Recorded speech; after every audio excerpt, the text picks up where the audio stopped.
तृतीय चक्षुर कवि चिंतामणि बेहेरा आधुनिक ओडिया साहित्यर जड़े विशिष्ट कवि और समालोचक स्वर्गत चिंतामणि बेहेरा अध्यक्ष और अध्यापक थे। मयूरभंज उदलार जागरिया ग्राम जन्म।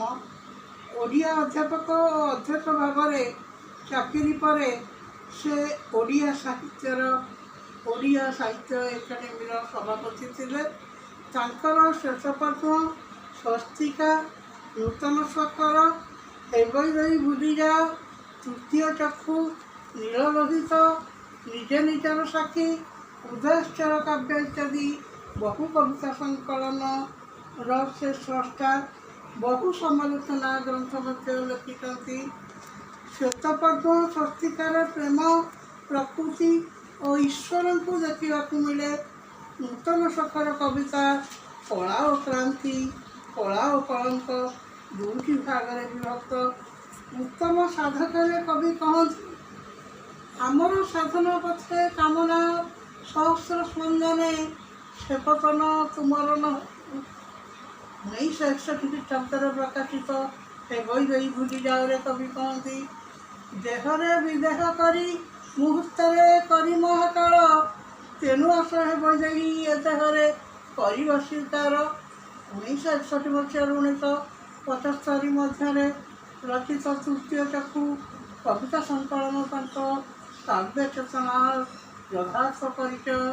ये कविता गुड़िक बुद्धिदीप्त भावदीप्त हृदयस्पर्शी विजय रथ मोर शैतान गोटे श्रुति कविर कविता गोटे नक्षत्र कसे सम्राट शून्य संहिता जाग सदस्यटी तृतीय चक्षुर कविता कविर व्यथार कवि चिंतामणि बेहेरा कहती अनंत नर्के मुसते हत्या पथे परिमते व्यथा कवि हो चाहे गाइबाकू स्वर्ग नरक संग्राम व्यथा।